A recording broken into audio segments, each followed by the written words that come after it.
I'll introduce the next teller with her quote, which is, "I will not cower to hide my power because of the insecurities of their minds." Ingez Rameau.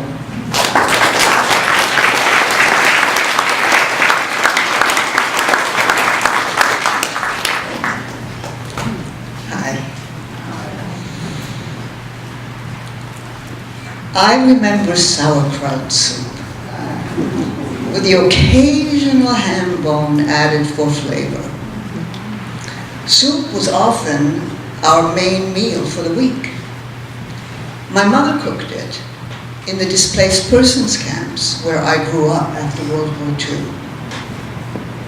Mother fled Estonia in September 1944 to escape Stalin's Holocaust, when the Russians were overrunning the country and closing all borders. Thousands of Estonians who opposed Stalin's regime were labeled enemy of the people, forcibly removed from their homes, and shipped to labor camps in Siberia. In a mad rush to get out, my mother caught one of the last trains heading into Germany. Little did she know she was pregnant with me. In Germany, she was classified a person without a country and processed into an internment camp. When the war in Europe ended in 1945, in May of 1945, the Allies moved in to sort out the chaos. They were completely unprepared for the enormous refugee crisis. So they set up displaced persons camps. My mother, along with every refugee, was rounded up and confined in barracks behind barbed wire fences. 1 month later, in June of 1945, I entered this world. I remember the first 6.5 years of my life spending in those camps, shuffled from one to another, always without notice. After my mother's death in 1979, I found a handwritten log she had kept all those years, with each transfer between 1945 and 1952 meticulously recorded. A total of 11 camps in 7 years. My normal was scrambling for the next meal, sharing rooms with 4 to 5 families, avoiding men lurking in hallways and bushes, being called a dirty foreigner. And not only that, but the constant relocations prevented any kind of close attachments. I remember no crying as one of my new friends were moved away. It was one of many friendships that were torn apart. My mother was my anchor. It was she and I against the world.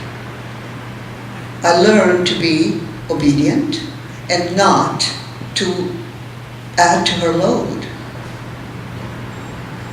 Even as a child, I saw her face morph from sweetness to despair, and then finally exhaustion. I became a valuable asset in our survival. Mother dressed me up like a doll in clothes, received in care packages from kind Americans. I remember having her look at me and saying, "You look so sweet, adorable. People will see you and see how sweet you are and help." And it did help. Along with the intermittent work she got as a cleaning lady whenever she was permitted to leave the camp on an authorized pass. And that's when I was left with whatever babysitter was available, some of them kind, some of them cruel, a sea of ever-changing faces and personalities. When I was 5, she allowed herself to fall in love with another refugee. We became a family. But I really doubt that she ever imagined he would betray her trust by playing secret games with me and swearing me to silence. And I took my promises very, very seriously, even at that tender age. I thought maybe it was my fault. So I adapted, tucked away the secrets, and grew up with them. It was 1967, New York City, when I met my first husband, Frankie. I was 22, painfully shy, insecure, and as far as sophistication was concerned, I was still fresh off the boat. Frankie was handsome, with dark, wavy hair and expressive sky blue eyes. He was charming, strong, and gently protective, just the kind of guy you dream will sweep you off your feet and rescue you. And he did.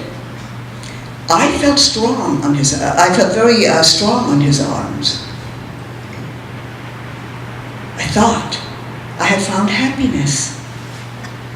And so moving into his apartment almost immediately seemed very natural. I surrendered willingly. Frankie spoke for me, made many of the decisions, and set the stage for my behavior. For example, I was wearing a tight skirt one day, and when my perfectly locked knees had slightly parted, he quickly warned me, "Be careful the way you're sitting." Or he would nod towards a woman and say, "She is so loud. Why is she laughing so loudly?"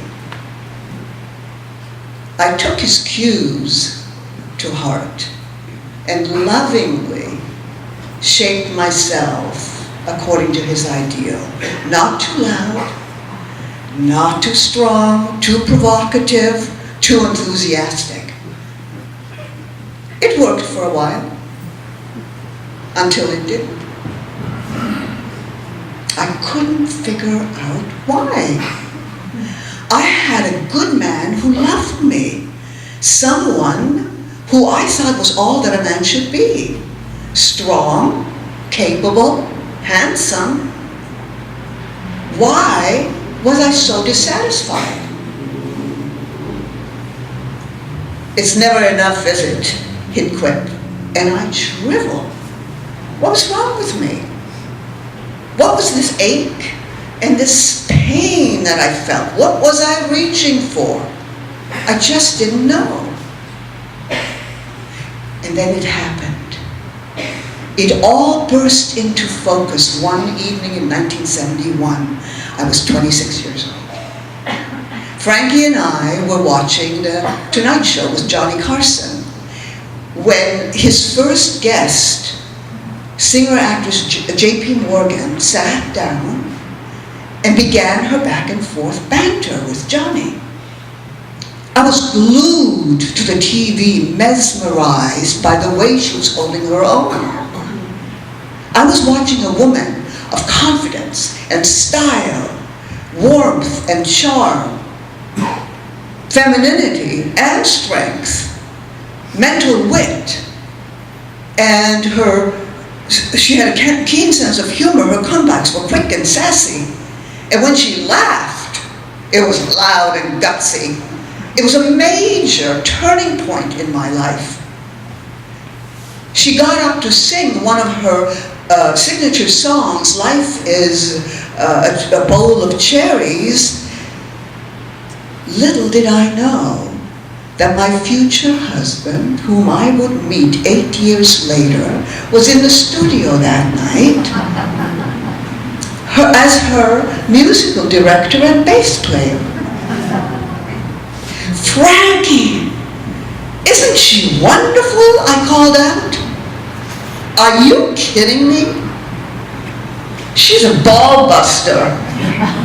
"What do you mean?" "She's funny and beautiful and sexy." "Sexy?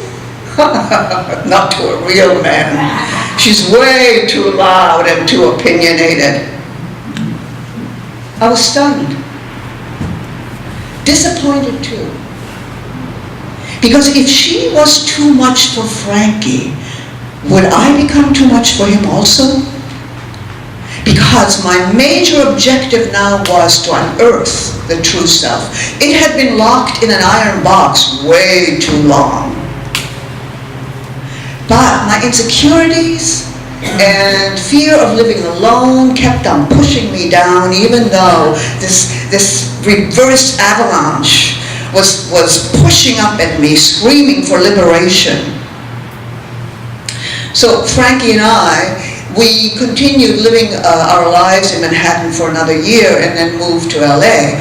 I was hoping the change of scenery would improve things. He was hoping I'd come to my senses. Well, we were obviously on completely conflicting paths. We separated in 1974.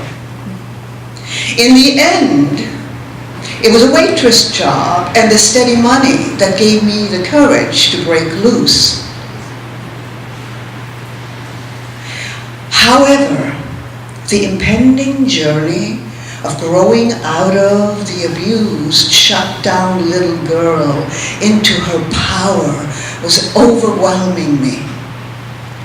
But with the help of an incredible therapist, we set out to untangle my distorted beliefs. I began breaking away from the feelings of unworthiness and shame and guilt. And we snipped away at the invisible strings of the puppet masters in my life. When I met my current husband in 1979, you know, that man behind the scenes at the Johnny Carson show? Well, I was ready for a different reality. He became a true partner, someone who has stayed open with me. Now, mind you, it hasn't been a garden of roses. Many times, it's been uncomfortable and our egos have gotten in the way. Okay, that's it. I'm out of here, as one of us walks off. But ultimately, we listen to each other's grievances and make adjustments without losing our individuality or our independence. For almost 40 years, we have hugged and danced. We have argued and cried.